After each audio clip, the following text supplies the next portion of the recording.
L'affaire Karachi, c'est une affaire de corruption au plus haut sommet de l'État. On va parler de l'affaire Karachi aujourd'hui. L'affaire Karachi qui risque de devenir très embarrassante. L'affaire Karachi et ses ramifications.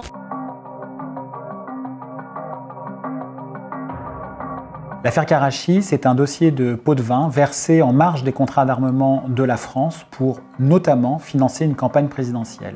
Cette campagne présidentielle, c'est celle d'Édouard Balladur, Premier ministre, en 1995. Si quelqu'un a un témoignage à apporter, une preuve à apporter, qu'il saisisse la justice, voilà, c'est tout.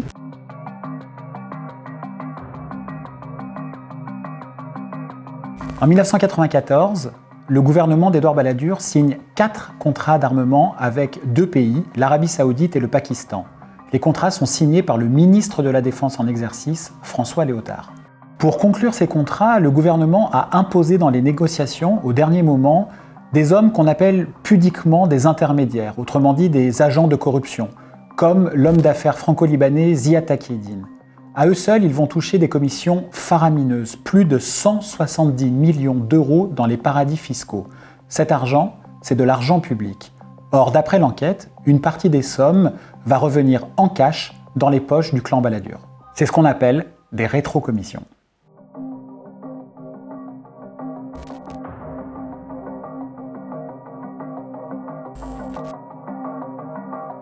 En 1995, Édouard Balladur est candidat à l'élection présidentielle. Ce sera l'outsider face à son ami de 30 ans, le candidat officiel de la droite, Jacques Chirac.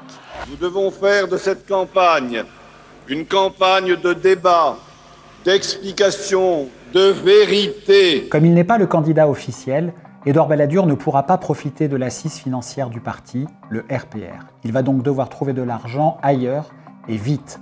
Mais il a une carte maîtresse dans sa manche, la commande publique. Or, les ventes d'armes, à l'abri du secret défense, en font partie. Tout devient possible. Édouard Balladur, c'est d'après l'accusation le chef d'orchestre du système. En tant que Premier ministre, il a, je cite, sciemment accepté le réseau d'intermédiaires qui, de manière totalement dérogatoire, a touché des commissions occultes pour, en retour, financer illégalement, d'après la justice, sa campagne présidentielle de 1995. François Léotard, lui, c'est l'exécutant au sein du gouvernement. Il est soupçonné, en tant que ministre de la Défense, d'avoir imposé avec son premier cercle le réseau Takieddine pour détourner l'argent des ventes d'armes qu'il a lui-même signées et en récupérer une partie en France. Tous les deux sont poursuivis pour complicité d'abus de biens sociaux. Ils contestent les faits et sont présumés innocents. Ils seront jugés par la Cour de justice de la République, la CJR. C'est en France la seule juridiction autorisée à poursuivre les membres d'un gouvernement pour des faits commis dans l'exercice de leurs fonctions. En octobre 2019, l'entourage d'Édouard Balladur, de François Léotard, mais aussi de Nicolas Sarkozy, qui était ministre du budget à l'époque des faits, a été jugé. Le jugement qui a été rendu est, on peut le dire, historique, car pour la première fois en France, un tribunal a écrit noir sur blanc qu'une campagne présidentielle, celle d'Édouard Balladur en 1995, avait été financée par l'argent sale des ventes d'armes de l'État français. Ce fut en quelque sorte le procès des seconds couteaux. Nicolas Bazire, ancien directeur de cabinet et de campagne d'Édouard Balladur, c'est l'actuel numéro 3 de la multinationale LVMH, il fut aussi le témoin de mariage de Nicolas Sarkozy avec Carla Bruni. Renaud Denedieu de Vabre, conseiller spécial de François Léotard, il deviendra par la suite ministre de la Culture. Thierry Gobert, conseiller de Nicolas Sarkozy au ministère du Budget. Ziad Takieddine, l'un des intermédiaires clés du scandale. Tous ont été condamnés à de la prison ferme. Ils ont tous fait appel, y compris Ziad Takieddine qui, en plus, a pris la fuite. Dans son jugement, le tribunal pointe à plusieurs reprises, je cite, « l'extrême gravité des faits ».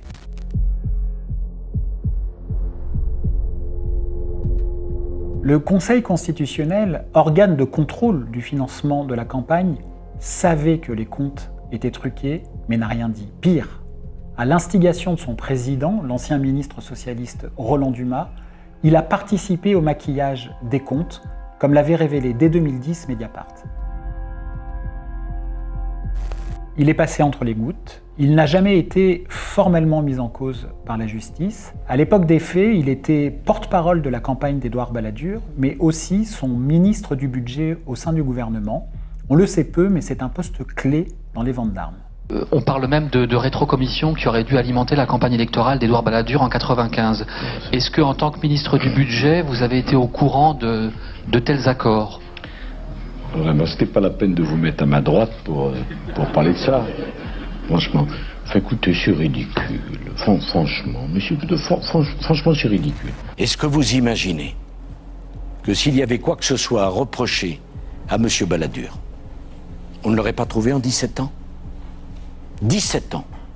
L'enquête judiciaire a notamment démontré que Nicolas Sarkozy avait validé contre l'avis de sa propre administration le versement dérogatoire de commissions occultes au réseau Takedine. Le juge d'instruction Renaud Van Ruymbeck, qui avait mené l'enquête, a demandé à la CJR l'audition de Nicolas Sarkozy comme témoin assisté. C'est une forme de mise en cause judiciaire moins incriminante que la mise en examen.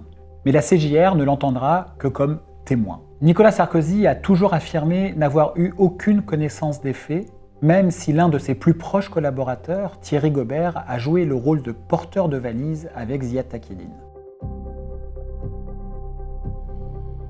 L'affaire Karachi apparaît aujourd'hui comme le prélude d'un autre scandale d'État, l'affaire des financements libyens. Les faits sont les mêmes, des soupçons de détournement de fonds en lien avec les relations internationales de la France avec des autocraties étrangères. Les acteurs sont les mêmes, Thierry Gobert et Ziad Takedine par exemple. L'objectif aussi, le financement d'une campagne présidentielle. Dans le dossier libyen, Nicolas Sarkozy est, contrairement à l'affaire Karachi, lourdement mis en cause par la justice.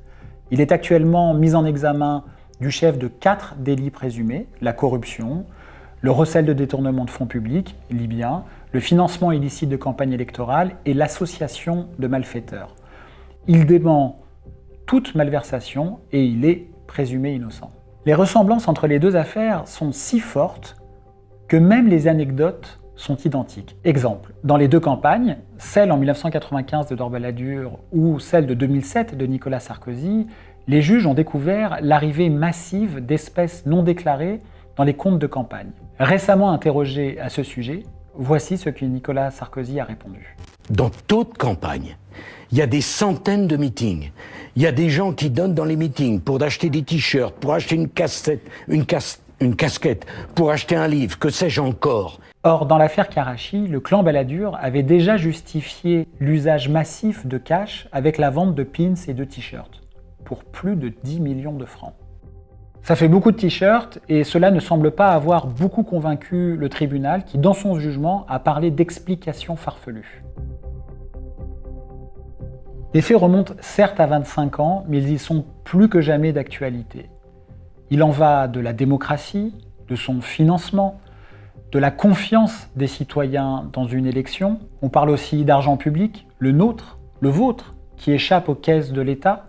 On parle enfin des relations diplomatiques de la France, truquées par le biais de l'argent sale et des secrets inavouables. Enfin, 23 ans, c'est pas tellement le problème, parce qu'après tout, si on a fait quelque chose de mal, que ce soit au bout de 23 ans ou pas, il est normal qu'on en parle.